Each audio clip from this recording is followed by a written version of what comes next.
Assalamualaikum warahmatullahi wabarakatuh.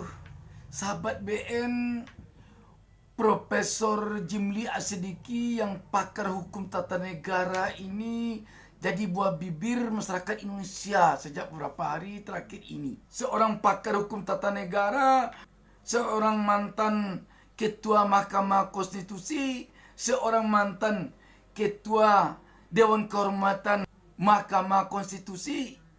Ketika beliau bicara begini mengejutkan sekali, sangat-sangat mengejutkan. Dan ini pun bukan yang pertama pernyataan kontroversi beliau tentang kaitannya dengan keluarga Presiden Jokowi. Sebelum ini juga ada keluar pernyataannya bahwa kasus Fufu Papa itu tak perlulah diperpanjang. Dia minta masyarakat agar melupakan tentang kasus Fufu Papa ini. Tidak cukup itu, dia malah minta maafkan sajalah Gibran ini. Kalau memang dia punya akun Fufu Papa itu. Kok begitu? Orang sudah heboh semuanya oleh akun Fufu Papa yang menghina presiden terpilih itu. Dengan ini kita melihat, mohon maaf kalau ada publik yang mengatakan Pak Jimli ini sepertinya sekarang telah menjadi staf khususnya keluarga Jokowi. Dan Dr. Said Didu malah mengatakan Jimli ini Profesor Fufu Papa atau kuasa hukumnya keluarga Jokowi atau apalah namanya. Yang terlihat oleh publik bukan lagi dia berposisi sebagai pakar hukum tata negara. Ada juga yang bertanya, Jimli ini pakar hukum tata negara atau pakar hukum Mulyono dan keluarganya? Dari pernyataan Jimli yang tampak sekali membela keluarga Jokowi ini, di tengah-tengah sekarang sorotan rakyat kepada Presiden Jokowi ini sangat-sangat gencar sekali. Ini bisa nanti dilihat ini. Kalau sekiranya nanti Jimli ini masuk ke kabinet atau menjadi anggota kabinet setingkat menteri atau jadi apa saja di dalam kabinet Prabowo Gibran ini, maka jelaslah oleh publik bahwa ada udang di balik batu dia bicara seperti ini. Dan tentu sangat disesalkan oleh rakyat kalau seorang tokoh selevel Jimli ini sampai bicara seperti ini untuk jabatan dengan usia sudah setua ini.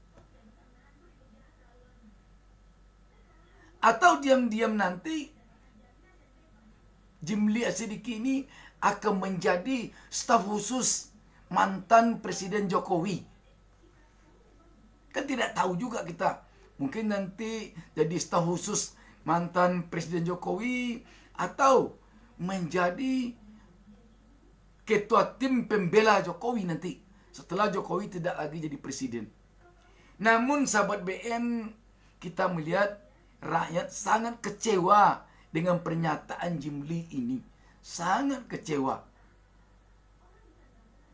Kalaupun ada menurut ilmu dia atau ada dia menemukan pasal dalam undang-undang yang ada atau konstitusi yang ada di negeri ini bahwa kalau berani hakim PT UN mengabulkan gugatan PDIP ini sehingga membuat batal pelantikan Gibran tanggal 20 Oktober nanti, hakim tersebut akan ditangkap.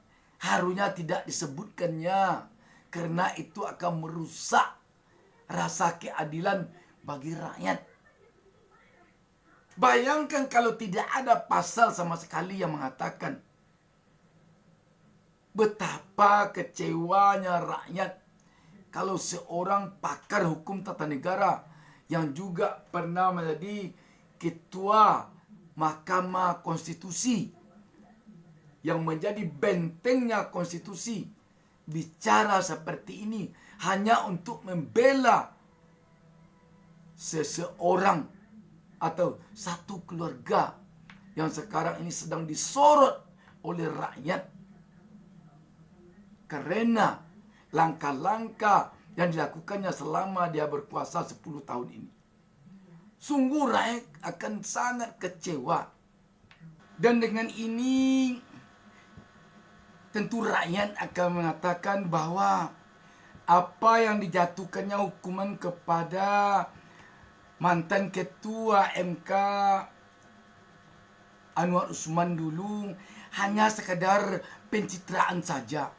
Hanya sekadar untuk menenangkan kemarahan rakyat saja. Dia tidak menghukum Anwar Usman dengan memberhentikannya sebagai hakim, tetapi hanya dengan memberhentikannya saja dari kedudukannya sebagai ketua MK. Padahal waktu itu rakyat melihat kalau pelanggaran etik berat yang dilakukannya, harusnya Anwar Usman telah diberhentikan sebagai hakim. Jadi rakyat dengan ini bisa membaca putusan yang diberikan MK-MK yang dipimpin Jimli As-Sidiki terhadap Anwar Usman ini dulu telah didiskusikannya sebelumnya dengan Presiden Joko Widodo. Itu jadinya prasangka rakyat. Sahabat BN, kita tentu berharap ada pakar hukum tata negara yang lainnya yang bicara soal pernyataan Jimli ini. Khusus untuk pernyataannya bahwa bisa hakim PT UN ditangkap kalau dia mengabulkan gugatan PDIP. Kan batalnya nanti atau bisa batalnya pelantikan Gibran kalau dikabulkan oleh PT UN gugatan PDIP ini. Kan itu. Jadi artinya bagi masyarakat awam tentu tidak boleh dikabulkan gugatan PDIP ini oleh hakim PT UN oleh Jimli As-Sidiki. Sebab kalau dikabulkan gugatan PDIP ini, menurut Jimli As-Sidiki, hakimnya bisa ditangkap. Malah dia mengatakan kalau tidak percaya coba saja. Kalau begini, untuk apa perkara ini disidangkan oleh hakim? Kalau putusannya sudah ditentukan bahwa tidak boleh dikabulkan gugatan ini, harus ditolak saja. Sahabat BN, bangsa ini sekarang sangat memerlukan tokoh-tokoh yang kepakarannya betul-betul sesuai dengan ilmunya, bukan sesuai dengan keinginannya. Sebab kalau hukum dibelok-belokkan, tentu saja yang akan menanggungkan nanti rakyat. Dan kalaulah pakar hukum, andai kata pakar hukum Jimli As-Sidiki ini mengeluarkan pernyataan ini, terselip agak sedikit dalam hatinya untuk membela keluarga Jokowi, untuk membela seorang Gibran, anaknya Jokowi, tentu akan sangat mengecewakan rakyat. Sangat-sangat mengecewakan rakyat. Maka pantas kalau begitu banyak sekali sekarang ini kekecewaan publik kepada Jimli ini. Mari kita baca sebuah berita tentang hal ini yang menyangkut khusus pernyataan Jimli ini saja. Bisnis.com menurunkan berita di bawah judul Jimli .2 akan menyidangkan perkara ini. Kalau sekarang jadi banyak interpretasi publik, jadi banyak jadinya. Bisa jadi ini baru dapat pesanan.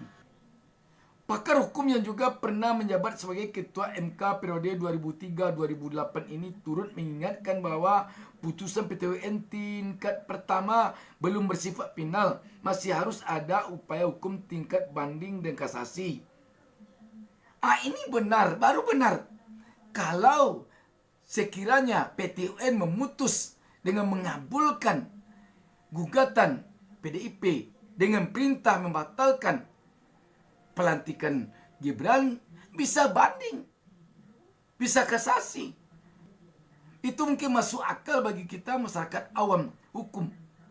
Tetapi kalau ditangkap gara-gara dia memutus perkara ini tidak menolak gugatan, di mana letaknya keadilan lagi kalau begitu? Prosesnya pun lanjut jimli akan panjang dan pastinya akan melampaui hari pelantikan presiden dan wakil presiden pada Minggu 20 Oktober mendatang.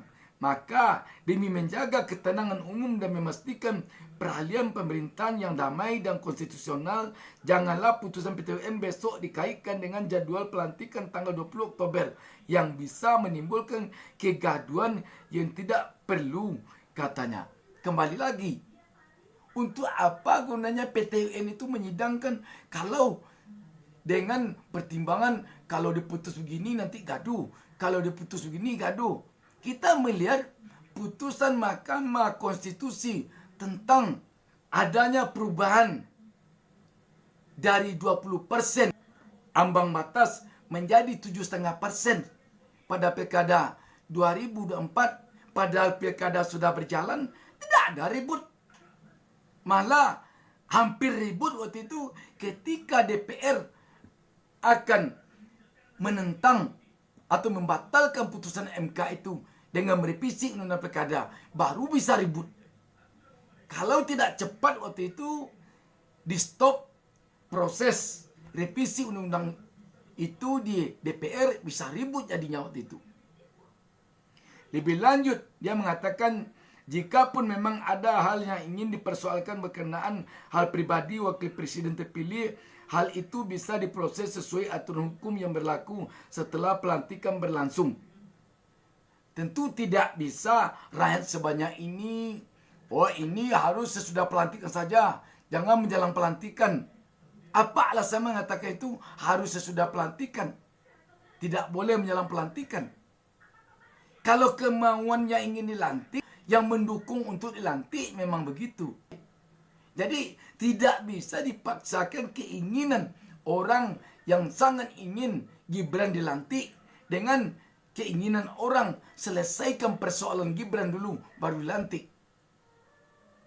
Kalau ada persoalannya, baik persoalan pribadi seperti akun Fufu Papa yang menyeret nama Gibran, atau persoalan gugatan di PT UN terhadap Gibran oleh PDIP. Namun prosesnya bukan lagi melalui proses hukum biasa, melainkan melalui proses impeachment yang sudah diatur tegas tata caranya di Undang-Undang 45 Pungkas Jimli. Sebagaimana informasi, Pengadilan Tata Usaha Negara alias PT UN Jakarta menerima gugatan PDI Perjuangan PDIP terkait pencalonan Gibran Rakabuming Raka sebagai wakil presiden. Adapun hasil gugatan tersebut akan diputuskan PT UN pada Kamis 10 bulan 10 2024 ini. Jadi kalaulah tidak berhalangan sakit, ketua majelis hakimnya akan diputus hari ini. Dan bagi publik sekarang, sakitnya alasan ketua majelis hakim ini bisa jadi rakyat beranggapan ini bukan sakit, tetapi karena takut dihukum atau karena ada tekanan kepadanya agar jangan dibacakan sebelum pelantikan. Tidak ada begitu. Tentu yang mengatakan tidak ada boleh, tapi yang mengatakan ada tekanan tentu boleh juga. Sahabat BN, kita berharap hukum di negara kita ini jangan bisa menurut keinginan yang pintar-pintar saja, menurut keinginan yang elit-elit saja. Tapi hukum di negara ini haruslah sesuai dengan hukum tersebut. Sehingga tidak hukum yang menyesuaikan diri dengan para elit, dengan para penguasa, dengan orang-orang kuat. Tetapi orang kuat, penguasa, para elit itu hendaknya yang menyesuaikan diri dengan hukum. Sehingga rakyat tidak beranggapan bahwa hukum ini bisa diatur oleh pemilik kekuasaan, oleh pemilik kekuatan, oleh yang pintar-pintar dalam hukum. Demikian sahabat BN. Wassalamualaikum warahmatullahi wabarakatuh.